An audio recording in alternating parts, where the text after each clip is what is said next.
दुश्मन को मारो कम, तड़पाओ ज्यादा। ये देश रहना चाहिए गैर बराबरी के खिलाफ इस लड़ाई में। नमस्कार, मैं हूं चित्रा त्रिपाठी और अब वक्त हो चला है जनहित का। नमस्कार, मैं हूं चित्रा त्रिपाठी और आप देखना शुरू कर चुके हैं जनहित। जनहित का ये खास शो महाराष्ट्र के बारामती से आपके सामने मैं लेकर आई हूं। इसी बारामती के सियासी बादशाह हुआ करते थे अजित पवार। इस शहर के लोग अजित पवार को प्यार से दादा कहते थे, वो दुलारे थे शहर के। लेकिन बारामती के लिए आज का दिन ब्लैक वेंसडे के तौर पर याद किया जाएगा। इस शहर ने, इस इलाके ने अपना प्यारा नेता खो दिया, एक जन नेता खो दिया, पॉलिटिक्स पर पकड़ रखने वाला पावर खो दिया। सबसे पहले प्लेन क्रैश की 10 बड़ी खबरें क्या रही, जनहित के दर्शकों को जानकारी देते हैं। विमान हादसे में डिप्टी सीएम अजित पवार का आज निधन हो गया। मुंबई से बारामती चुनाव प्रचार करने के लिए वो विमान से आ रहे थे। सुबह 8:46 का वक्त था जब रनवे से पहले ही प्लेन क्रैश हो गया। लैंडिंग की इजाजत के बाद भी नहीं उतर सका विमान। इस हादसे में डिप्टी सीएम सहित 5 लोगों की मौत हो गई। कल सुबह 11 बजे बारामती में उनका अंतिम संस्कार किया जाएगा। महाराष्ट्र में 3 दिन का राजकीय शोक घोषित किया गया है। विमान हादसे के कारणों की जांच भी शुरू हो चुकी है। प्रधानमंत्री, गृह मंत्री ने इस निधन पर दुख जाहिर किया है। आज सुबह सबसे पहले देश को एबीपी न्यूज ने इस हादसे की इस दुखद खबर की जानकारी दी थी। ग्राउंड जीरो पर सबसे पहले एबीपी न्यूज की टीम पहुंची। अजित दादा को चाहने वाले लगातार ये पूछते रहे कि ये क्या हुआ। सब स्तब्ध थे, आंखों में आंसू थे और एक बड़ा सा शून्य जो अजित पवार अपने पीछे छोड़ कर गए।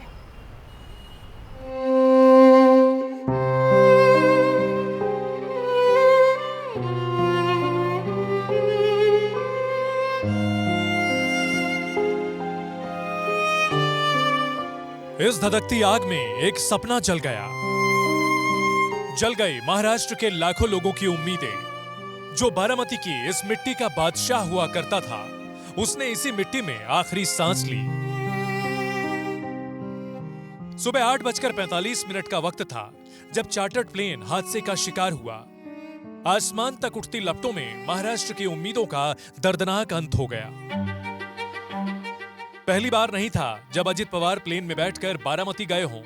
आज से पहले हजारों दफा वो प्लेन में बैठकर अपने लोगों के बीच गए थे। लेकिन आज सुबह की उड़ान जिंदगी की आखिरी उड़ान साबित हुई। मुंबई से बारामती की करीब 250 किलोमीटर की दूरी प्लेन तय कर चुका था। रनवे पर लैंडिंग की तैयारी थी, लेकिन लैंडिंग से चंद सेकंड पहले सब कुछ खत्म हो गया। तेज धमाके के साथ विमान मलबे में बदल गया। अजित पवार सहित सभी 5 लोग काल के गाल में समा गए। एबीपी न्यूज की टीम हादसे के चंद मिनट बाद ही मौके पर पहुंच गई थी, लेकिन तब तक सब कुछ खत्म हो चुका था। महाराष्ट्र के डिप्टी सीएम अजित पवार के विमान का क्रैश हुआ है। बारामती के यहाँ पे रनवे पे रखते टाइम उप मुख्यमंत्री अजित पवार का जो प्लेन है वो क्रैश हुआ है। अग्निशमन के जवान है यहाँ पे कूलिंग कर रहे दिखते हैं। यहाँ पे डिप्टी सीएम जो है सुबह मुंबई से निकले थे और यहाँ पे रैली के लिए आ रहे थे बारामती में। तब लैंड होते टाइम यहाँ पे जो है ये हादसा हुआ है। चश्मदीदों ने मलबे से लाशों को बाहर निकाला। कुछ इस तरह से चादर में लपेटकर अजित पवार और बाकी लोगों के शवों को अस्पताल पहुंचाया गया। अजित पवार सिर्फ नेता नहीं थे, पुणे और बारामती के लाखों लोगों की उम्मीद थे। किसी के लिए भाई थे, किसी के लिए बेटा। बारामती का बादशाह चला गया। किसी ने सपने में भी नहीं सोचा था कि दादा की विदाई इस तरह से होगी। एयर ट्रैप पे उतरेगा ऐसा लगा, उतर रहा है, लेकिन क्रैप हुआ और उसके बाद स्फोट हो गया उसका ज़बरदस्त। स्फोट होने के बाद वो हम देखने आए, पहले देखा तो उसको आग लगी थी पूरे प्लेन को, और उसके बाद 4-5 स्फोट हो गया विमान में उसका। और उसके बाद बहुत लोग आ गए और उसने निकालने की कोशिश की, लेकिन बड़ी आग लगी, उसके कारण कोई मदद नहीं कर सकता। पायलट ने भी ट्राई किया होगा कि लैंडिंग करने का, लेकिन लैंडिंग हुआ नहीं है। बारामती के अस्पताल में अजित पवार का शव जब स्ट्रेचर पर लाया जा रहा था, सैकड़ों की भीड़ अस्पताल के गेट पर थी। रोते बिलखते लोग समझ नहीं पा रहे थे कि क्या से क्या हो गया। भतीजे योगेंद्र पवार और रोहित पवार के आंसू समर्थकों को भी रुला रहे थे। हादसे की सूचना चाचा शरद पवार को मुंबई में मिली। बहन सुप्रिया सुले दिल्ली में थी। दोपहर बाद पूरा परिवार बारामती पहुंचा, लेकिन तब तक दादा सबको छोड़कर बहुत कुछ अपने मन में लेकर दुनिया से जा चुके थे। दादा का यूं जाना सबको रुला गया। सीएम भी भावुक हुए। डिप्टी सीएम एकनाथ शिंदे भी भावनाओं को रोक नहीं पाए। चेहरा बता रहा था कि साथी क्यों चले गए, अभी तो साथ मिलकर बहुत कुछ करना बाकी था। दोपहर बाद तक पूरा बारामती उमड़ पड़ा था। विद्या प्रतिष्ठान के बाहर अपने नेता के अंतिम दर्शन के लिए हजारों की भीड़ जमा हो गई। हर किसी की आंखें नम थी। हर कोई पूछ रहा था कि ये क्या हुआ, क्यों हुआ। अमर रहे के नारों से पूरा बारामती गूंज रहा है। कल सुबह 11 बजे अंतिम संस्कार होगा। दिल्ली से लेकर मुंबई तक शोक का माहौल है। प्रधानमंत्री से लेकर गृह मंत्री तक शोकाकुल हैं। दुर्घटना ने महाराष्ट्र के उप मुख्यमंत्री अजीत पवार जी और कुछ साथियों को हमसे छीन लिया है। अजीत दादा ने महाराष्ट्र और देश के विकास में अपना बड़ा योगदान दिया है। विशेष रूप से गांवों के जीवन को बेहतर बनाने के लिए उन्होंने हमेशा आगे बढ़कर काम किया। मैं अजीत पवार जी के परिवार के प्रति संवेदना व्यक्त करता हूं। महाराष्ट्र में इन दिनों जिला परिषद का चुनाव चल रहा है। अजित पवार उसी के प्रचार के लिए पहुंचने वाले थे। समर्थकों ने जबरदस्त तैयारी की थी, लेकिन होनी को तो कुछ और मंजूर था। बताया जा रहा है कि लैंडिंग के वक्त पायलट को पहले रनवे दिख नहीं रहा था, लेकिन कुछ देर आसमान में चक्कर काटने के बाद रनवे दिख गया। सब कुछ ओके हो गया था। बावजूद इसके विमान क्रैश कर गया। जांच होगी तो तस्वीर साफ होगी, लेकिन जांच का क्या है, जाने वाला तो चला गया।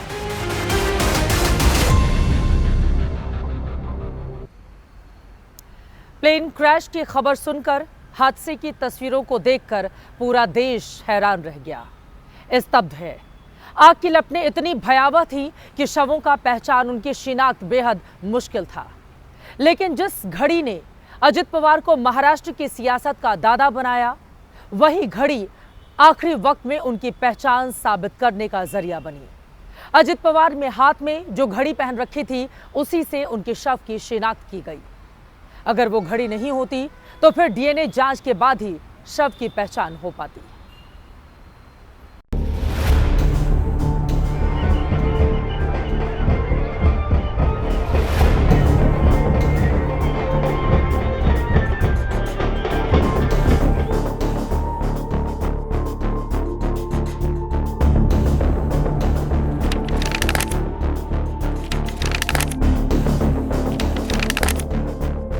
अजित पवार महाराष्ट्र की राजनीति के वो अजात शत्रु कहे जाते थे, जिनका कोई सियासी दुश्मन नहीं था।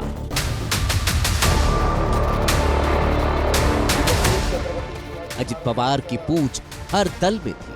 हर दल का नेता उनकी इज्जत करता। चाहने वाले उन्हें प्यार से दादा कहा करते थे। ठीक है महिलांनो।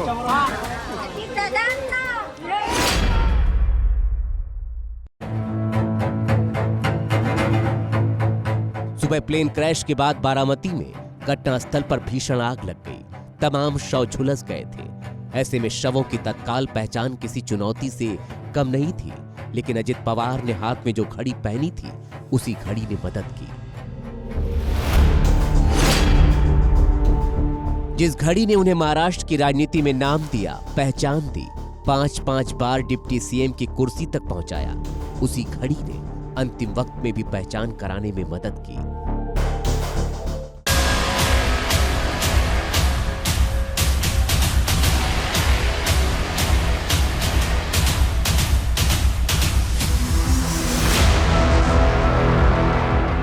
असल में अजित पवार जिस एनसीपी के प्रमुख थे, उस एनसीपी का चुनाव निशान घड़ी है, और ये घड़ी बीते 2.5 दशक से अजित पवार के काफी करीब रही है।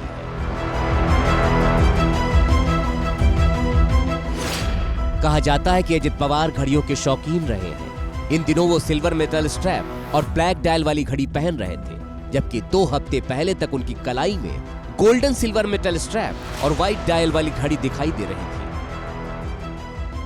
अब इसे संयोग कहिए या नियति, घड़ियों के शौकीन रहे अजित पवार का सोशल मीडिया प्रोफाइल हमने खंगाला तो पाया कि 16 जनवरी को जब नगर निकाय के नतीजे आ रहे थे, तब तक उन्होंने अपनी कलाई में वही व्हाइट डायल वाली घड़ी पहन रखी थी।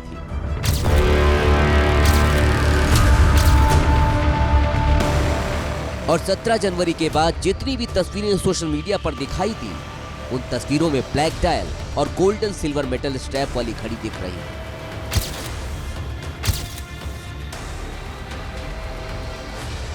पिछले 4 महीने की उनकी जितनी भी तस्वीरें और वीडियो सोशल मीडिया पर मौजूद है, उनमें यही 2 तरह की घड़ियां दिखाई दे रही हैं।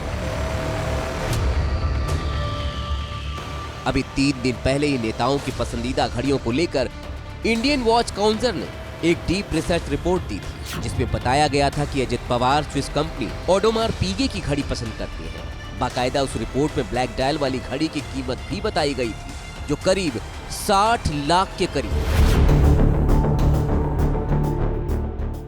माना जा रहा है कि यही घड़ी उन्होंने आज भी पहन रखी थी और इसी घड़ी से उनकी पहचान हो पाई। अगर ये घड़ी न होती तो फिर पहचान के लिए डॉक्टरों को डीएनए टेस्ट का सहारा लेना पड़ा। घड़ी के लिए ही अजित पवार ने चाचा से बगावत की थी। घड़ी के लिए ही परिवार में टूट हुई।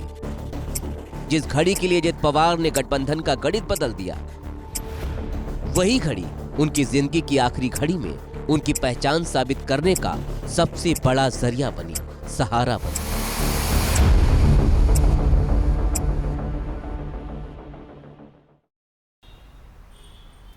हादसे को लेकर कई सवाल खड़े हो रहे हैं। सवाल यह है कि क्या बारामती का एयरपोर्ट टेबल टॉप कैटेगरी में आता है, जिसकी वजह से यह हादसा हुआ या नहीं हुआ। हमने जांच पड़ताल की तो पाया कि एयरपोर्ट उस श्रेणी में नहीं आता, जिसका जिक्र बार बार एविएशन एक्सपर्ट की ओर से किया जा रहा है। लेकिन जो बनावट है वो टेबल टॉप की तरह ही है। बारामती एयरपोर्ट के रनवे की लंबाई 1770 मीटर है। यहाँ छोटे विमानों की ट्रेनिंग दी जाती है और एडवांस लैंडिंग सहायता उपकरण वहां पर मौजूद नहीं थे। सुबह यह हादसा रनवे से बिल्कुल करीब ही हुआ, महज 100 मीटर की भी दूरी नहीं बची थी। टॉप एंगल से ली गई तस्वीरों में क्रैश साइट और रनवे की दूरी आप साफ साफ देख पा रहे हैं। प्लेन क्रैश को लेकर कुछ सवाल भी यहां पर पूछे जा रहे हैं। क्या हादसा तकनीकी खराबी की वजह से हुआ? क्या पायलट की गलती से विमान क्रैश हुआ? क्या विमान पर पायलट ने अपना कंट्रोल खो दिया था? क्या रनवे को समझने में पायलट नाकाम रहे? क्या विमान हादसा महज मानवीय भूल है? क्या मौसम की वजह से लैंडिंग में दिक्कत हुई या फिर हादसे की वजह कुछ और तो नहीं है? आखिरी 100 सेकंड में आखिर क्या हुआ था जिसके कारण अजित पवार हमारे बीच नहीं रहे? ये एक्सक्लूसिव रिपोर्ट देखिए।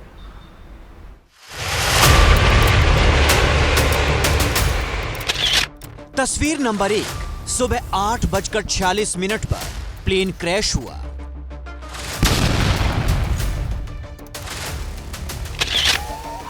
तस्वीर नंबर 2, धू धू कर जलता विमान। तस्वीर नंबर 3, आग पर काबू करते बचाव कर्मी। तस्वीर नंबर 4, हादसे वाली जगह पर फैले दस्तावेज। इन चारों तस्वीरों में अजीत पवार के आखिरी पलों की पूरी कहानी कैद है। करीब आधे घंटे का सफर तय करने के बाद बारामती के रनवे पर विमान को लैंड होना था, लेकिन मंजिल से चंद कदमों की दूरी पर चंद सेकंड पहले ही प्लेन क्रैश हो गया।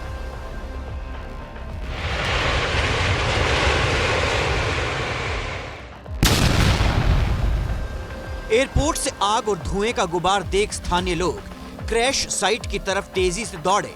गांव वालों ने विमान में सवार लोगों को बाहर निकालने की कोशिश की, लेकिन आग की लपटें इतनी भयानक थी कि चाहकर भी वो उस वक्त मदद नहीं कर सके।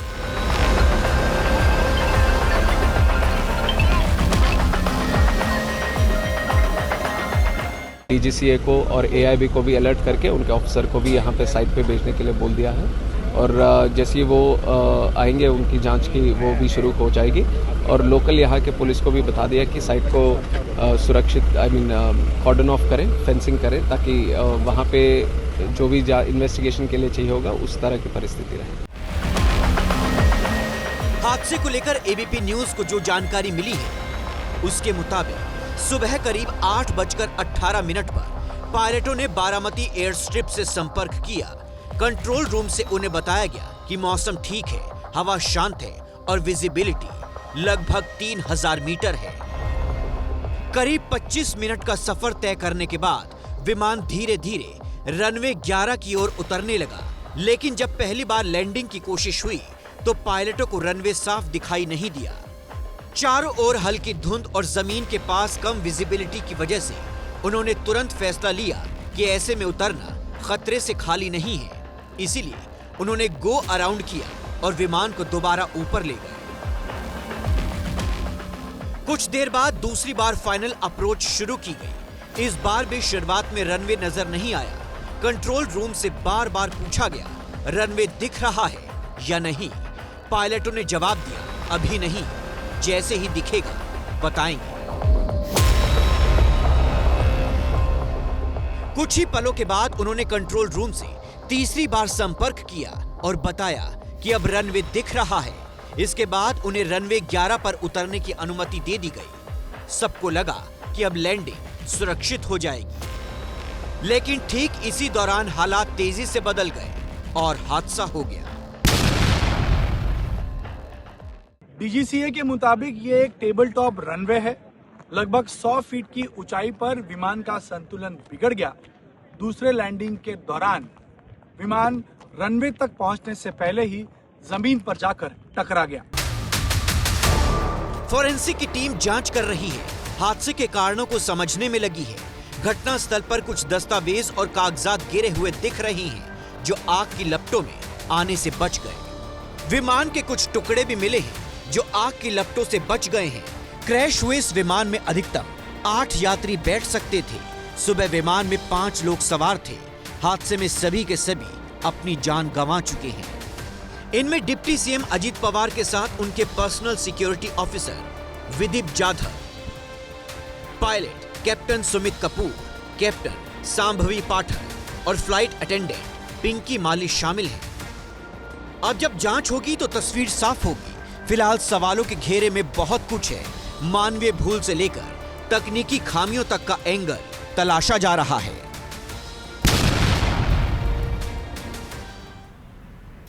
तस्वीरें आपने देख ली जो बेहद भयावह हैं। बारामती में हुए विमान हादसे ने महाराष्ट्र का दिग्गज चेहरा रहे अजित पवार के साथ ही 4 और लोगों की जान ले ली। मरने वालों में फ्लाइट स्टाफ में शामिल 2 महिलाएं भी थीं। बुधवार की सुबह दोनों अजित पवार के साथ फ्लाइट में सवार हुई थीं। लेकिन ये हवाई यात्रा उन सभी के लिए आखिरी सफर बन गया।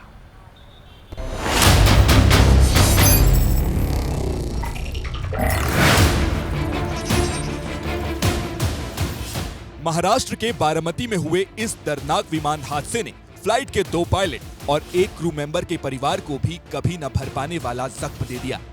बुधवार की सुबह हुए फ्लाइट क्रैश में अजित पवार, उनके सुरक्षा कर्मी के साथ प्लेन के कैप्टन सुमित कपूर, को पायलट शांभवी पाठक और क्रू मेंबर पिंकी माली की भी मौत हो गई। पायलट शांभवी पाठक मध्य प्रदेश के ग्वालियर की रहने वाली थी। क्रू मेंबर पिंकी माली उत्तर प्रदेश के जौनपुर से थी। इस भीषण हादसे के बाद से शांभवी पाठक और पिंकी माली के परिवार में मातमी सन्नाटा है। आज सुबह बेटियों की मौत की खबर मिलते ही दोनों के परिवारों में शोक की लहर फैल गई। पिंकी का परिवार मुंबई में ही रहता है। 5 साल से चार्टर्ड फ्लाइट में काम कर रही पिंकी माली पहले भी 3 बार अजित पवार के साथ यात्रा कर चुकी थी। बुधवार की सुबह यात्रा से पहले भी पिंकी बेहद उत्साहित थी। उड़ान से पहले पिंकी ने पिता से कहा था कि वो अजित पवार से उनकी बात करवाएंगी, लेकिन उसके पहले ही फ्लाइट क्रैश हो गई। देश के राजनीति के साथ साथ एक परिवार ने भी अपनी बेटी खोई है। बहुत दुख की बात है। मैं आपका दुख बांट तो नहीं सकती, लेकिन बताएं, पिंकी के बारे में बताएं। आप कब से काम कर रही? 5 साल से वो प्राइवेट चार्टर्ड फ्लाइट के अंदर काम करती थी। लास्ट टाइम मतदान के दिन आई थी। वो लोग थाना में रहते हैं।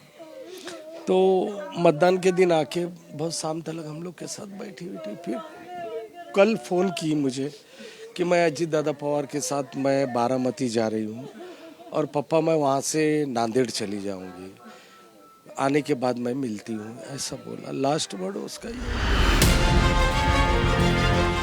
वहीं ग्वालियर की रहने वाली पायलट शांभवी पाठक ने मुंबई यूनिवर्सिटी से एरोनॉटिक्स और एविएशन साइंस की पढ़ाई के बाद न्यूजीलैंड से इंटरनेशनल कमर्शियल पायलट की ट्रेनिंग ली और देश लौटकर 2018 से 2019 के बीच प्रोफेशनल फ्लाइंग की ट्रेनिंग हासिल की।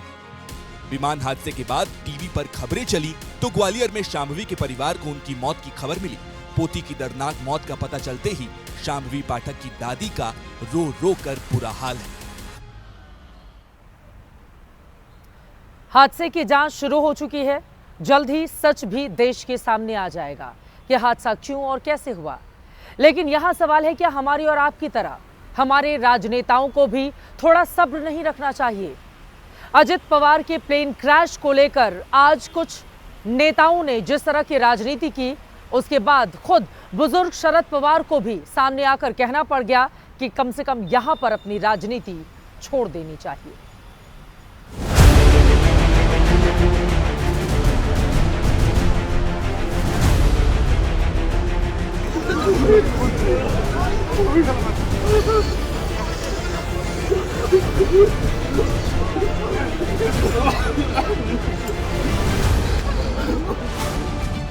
ये महाराष्ट्र के लिए बहुत बड़ा नुकसान है। महाराष्ट्र ने एक जोशीला नेता खो दिया है, एक फैसला लेने वाला लीडर गवा दिया है। कुछ लोग कहते हैं इसके पीछे पॉलिटिक्स है। ये एक्सीडेंट था, इसमें पॉलिटिक्स नहीं है। कृपया करके राजनीति ना करें, मेरी विनती है। ये पहली प्रतिक्रिया है शरद पवार की, जिन्होंने अजीत पवार को राजनीति का क ख ग सिखाया था।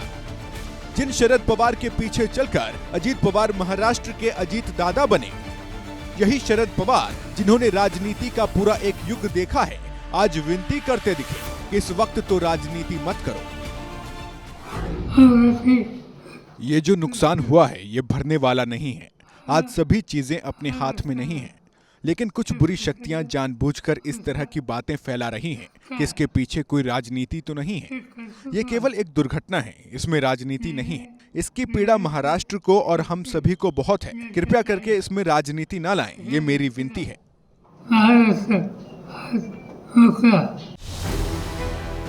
लेकिन राजनीति चीज ही ऐसी है, वो शक में भी लाभ ढूंढती है।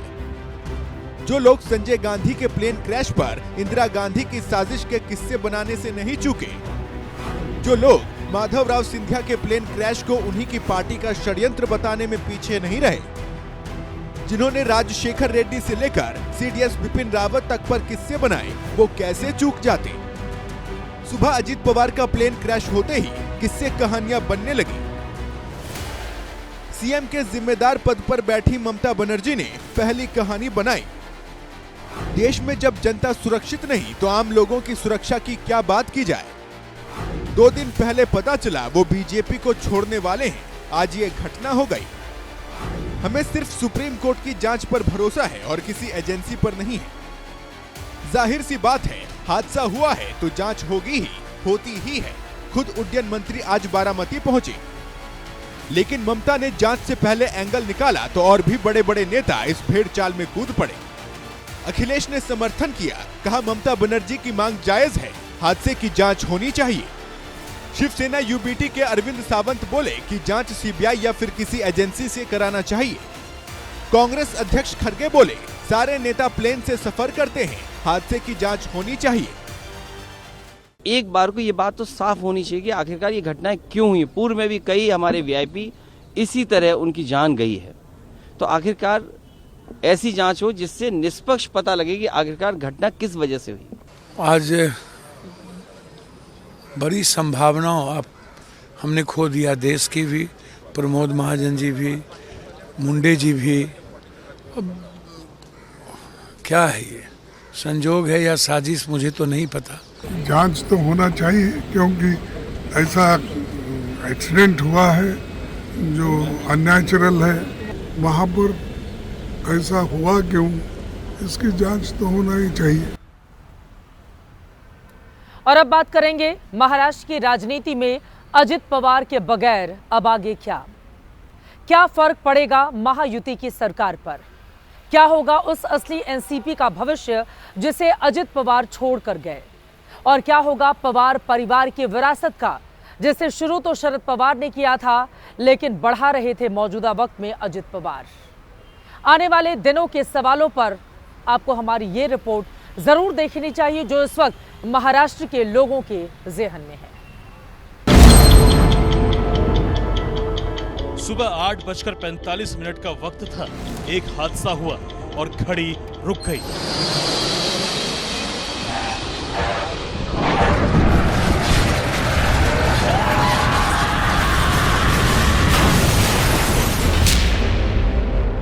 महाराष्ट्र के डिप्टी सीएम अजीत पवार नहीं रहे।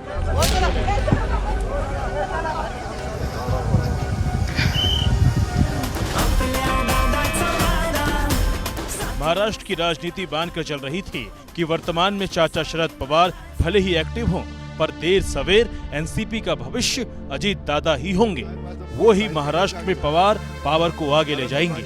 लेकिन ये पूर्वानुमान भी आज बारामती में क्रैश हो गया।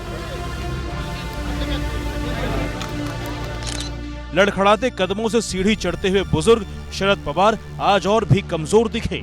ना तो ये पूछने का मौका था और ना ही वो बताने की हालत में थे कि आज उन्होंने क्या खो दिया।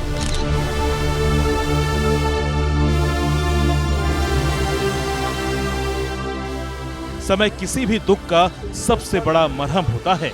हफ्ते 2 हफ्ते बाद जब शरद पवार, पवार परिवार और अजीत पवार के चाहने वाले इस सदमे से उभरेंगे, तब राजनीति फिर गति पकड़ेगी और तब महाराष्ट्र के मन में उठे सवाल ऊपर आएंगे ही कि अब क्या होगा महाराष्ट्र की राजनीति का, कैसे चलेगी महाराष्ट्र की महायुति सरकार, क्या भविष्य होगा एनसीपी की राजनीति का, एनसीपी एक हो जाएगी या अलग अलग रहेगी, अजीत पवार का उत्तराधिकारी कौन होगा। हालांकि आज का दिन इन तरह के सवालों का नहीं है, लेकिन ये सवाल टाले भी नहीं जा सकते। अजीत पवार महाराष्ट्र के जमीनी नेता थे। एक कोऑपरेटिव नेता से अपना सफर शुरू करके महाराष्ट्र में विधायक, सांसद, उप मुख्यमंत्री सब कुछ बने। मुख्यमंत्री जरूर नहीं बन पाए, लेकिन 6 बार अलग अलग सरकारों का उनसे समर्थन लेना और उन्हें डिप्टी सीएम बनाना ये बताता है कि अजीत पवार की जरूरत कभी न कभी सबको रही। उनकी राजनीति में लाग लपेट नहीं थी, जो थी सपाट थी, जो चाहा छिपाया नहीं, जो मन में है बोला।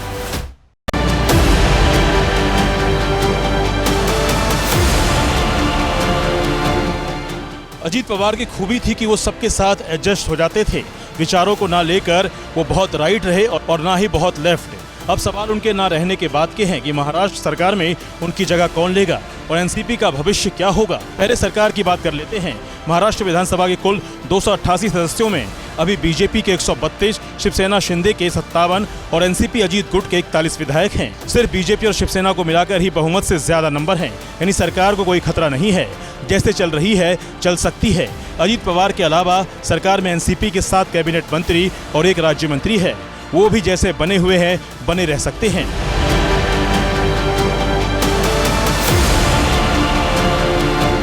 लेकिन राजनीतिक अनुमान है कि अजीत पवार के न रहने पर फडणवीस के लिए सरकार चलाना थोड़ा कठिन होगा। अब एकनाथ शिंदे की शर्तें हावी रहेंगी, जिन्हें फडणवीस अब तक अजीत पवार का बैकअप दिखाकर अक्सर दबा दिया करते थे। लेकिन दूसरा सवाल यह है कि अजीत पवार के न रहने पर एनसीपी के 41 विधायकों की गिनती भी सरकार से घटाकर देखने की बात आई कहां से। दरअसल इसके पीछे दूसरा सवाल है कि जो अजीत पवार के निधन के बाद एनसीपी के भविष्य से जुड़ा हुआ है। अजीत पवार ने जब एनसीपी तोड़ी, चाचा की घड़ी छीनी, उसके बाद भी एक सवाल उनके पीछे लगा रहा कि क्या एक दिन वो वापस चाचा के पास चले जाएंगे। अलगाव के बाद भी दोनों परिवारों में नजदीकियां बनी रही, ये भी ऐसी चर्चा का कारण था। महाराष्ट्र विधानसभा चुनाव के दौरान हमने अजीत पवार के हेलीकॉप्टर में इंटरव्यू किया था। बहुत कोशिश की थी वो इस पर अपने पत्ते खोलें, लेकिन अजीत दादा ने सस्पेंस नहीं तोड़ा।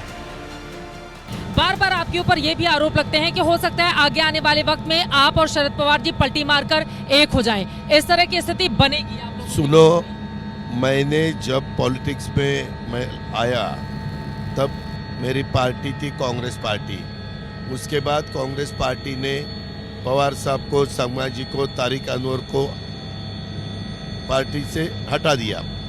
फिर नई पार्टी बनानी पड़ी। तब सबने 10 जून 1999 राष्ट्रवादी कांग्रेस पार्टी, उसका नाम, उसका सिंबल, और तब से आज तक मेरी वही पार्टी है, वही सिंबल है। शरद पवार जी ने राजनीति से संन्यास के संकेत दिए हैं। हाँ, मैंने बारामती में देखा, मुझे किसी ने बताया 1.5 साल के बाद उन्होंने बताया कि मेरी टर्म राज्यसभा की खत्म होने के बाद मैं थोड़ा सा, मैं संन्यास नहीं, ऐसा उन्होंने बताया। अजीत पवार ने तब तो साफ कुछ नहीं कहा, लेकिन जब हाल ही में पिंपरी चिंचवड़ के निकाय चुनाव में दोनों एनसीपी साथ आई और मिलकर चुनाव लड़ा तो फिर चर्चा तेज हुई कि चाचा भतीजे का मिलाप और दोनों एनसीपी का विलय अब करीब है। सवाल है, अजीत पवार की एनसीपी को अब नेतृत्व कौन देगा? पवार परिवार के अंदर ही देखें तो अजीत पवार की पत्नी सुनेत्रा पवार, जो कि राज्यसभा सांसद है, एक विकल्प है। दूसरा विकल्प उनके बेटे पार्थ पवार हैं, जो 2019 में लोकसभा चुनाव हारने के बाद पिक्चर से बाहर हैं। पार्टी के अंदर देखें तो प्रफुल्ल पटेल, जो पुराने नेता हैं और राज्यसभा सांसद हैं। राज्य में छगन भुजबल हैं, जो फडणवीस सरकार में ही कैबिनेट मंत्री हैं, पुराने डिप्टी सीएम रह चुके हैं।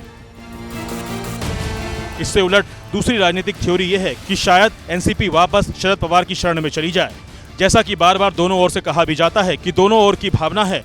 और इस स्थिति में बुजुर्ग शरद पवार परिवार की राजनीतिक विरासत का एक ऐसा कॉम्बिनेशन तैयार करें जिसमें सभी के लिए कुछ न कुछ हो, जिसमें बेटी सुप्रिया सूले, बहू सुनेत्रा पवार और तीनों ही पौत्र रानी रोहित पवार, पार्थ पवार और युगेंद्र पवार के लिए सियासी जिम्मेदारियां हो, सभी का एनसीपी में सम्मानजनक स्थान हो। लेकिन यह भी देखना होगा कि शरद पवार का फॉर्मूला क्या होगा। अगर कमान उन्हीं के पास लौटकर आती है तो वो क्या चुनेंगे? क्या बीजेपी विरोध की सियासत ही चुनेंगे जिसमें वो हर बार कांग्रेस के साथ खड़े रहे हैं, या फिर इस बार अजीत पवार की राह चुनेंगे जिसमें एनसीपी का बहुमत बीजेपी के साथ रहने में था? महाभारत के भीष्म पितामह की तरह एक बार फिर महाराष्ट्र की राजनीति के भीष्म पितामह ही सबसे बड़ी दुविधा में खड़े दिखेंगे। महाराष्ट्र ने अपना दुलारा खो दिया। महाराष्ट्र ने भविष्य का एक बहुत बड़ा नेता खो दिया। महाराष्ट्र ने वर्तमान में अपने दादा को खो दिया और यकीनन महाराष्ट्र के इस दुख के साथ पूरा देश आज दुखी है और सबके मन में एक ही सवाल है कि यह हादसा कैसे हुआ। फिलहाल जांच जारी है, हर एक खबर जानकारी आप तक पहुंचाते रहेंगे। और अब आज का जनहित मंत्र, कभी जो टूट जाए हौसला, मुश्किल लगे हर फैसला, खुद के भीतर टटोलना, हर सवाल का हल स्वयं में मिल जाएगा।